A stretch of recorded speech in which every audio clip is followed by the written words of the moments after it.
এই প্যান্ডেলটা নাকি অন্য জায়গায় হওয়ার কথা ছিল, যেখানে হওয়ার কথা ছিল সেই ভাই নাকি এই জায়গাটা শাসকের চাপে নাকি জায়গাটা দেয়নি।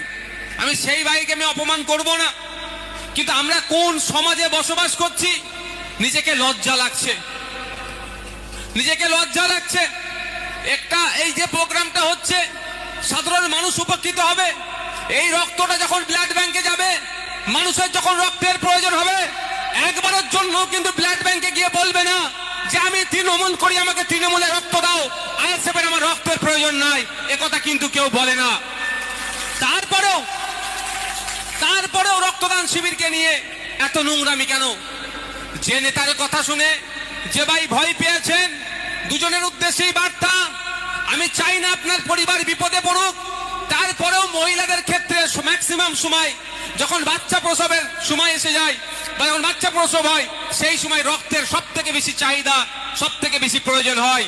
আপনার ঘরেও মহিলা সদস্য আছে, আপনার বাড়িরও মেয়ে আছে, আপনি কোনো মায়ের সন্তান, সেই মেয়েদেরকে জিজ্ঞাসা করবেন যখন বাচ্চা প্রসবের সময় আসে সেই সময় কতটা প্রয়োজন হয় রক্তের, তাই তাদেরকে অন্তত জিজ্ঞাসা করুন।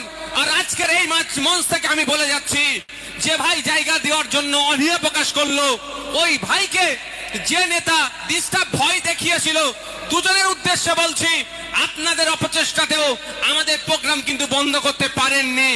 আপনারা ব্লক জুড়ে যে রক্তদান শিবির করবেন, আমরা একটা অঞ্চলে তার থেকে বেশি রক্তদান করে দেখিয়ে দেব, আমার মা বোনেরা প্রস্তুত আছে। তাই জায়গায় বলি, রক্তের প্রয়োজন আপনারও হতে পারে, রক্তের প্রয়োজন আমারও হতে পারে, রক্তের প্রয়োজন বাংলার মানুষের হতে পারে।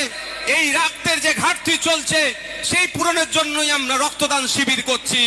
এই রক্তদান শিবির থেকে আমি অঙ্গীকার করে যাচ্ছি, যে ভাই জায়গা দেওয়ার জন্য মনস্থির করলো, পরবর্তীতে পার্টির চাপে নাকি সে জায়গায় দেয়নি, যে পার্টির নেতাটা চাপ দিয়েছিল তারও উদ্দেশ্যে আমার বার্তা, যদি কোনো সময় রক্তের প্রয়োজন হয় আমার নেতাগুলোদেরকে জানাবেন, গোপনে আপনার রক্তের ব্যবস্থা আইএসএফ করে দেবে। আপনার প্রচার আমরা পাবলিক ডোমেইনে দেব না। আপনারও রক্তের প্রয়োজন হয়, আপনার হয় না, আপনার পরিবারের হয়, কিন্তু দুর্ভাগ্যের বিষয়, রক্তের জাত ছিল না, রক্তের ধর্ম ছিল না, রক্তের বর্ণ ছিল না, রক্তের রাজনৈতিক পরিচয় ছিল না। তৃণমূল কংগ্রেস বাংলাতে রক্তের রাজনৈতিক পরিচয়টাও নতুন করে তোলার চেষ্টা করছে।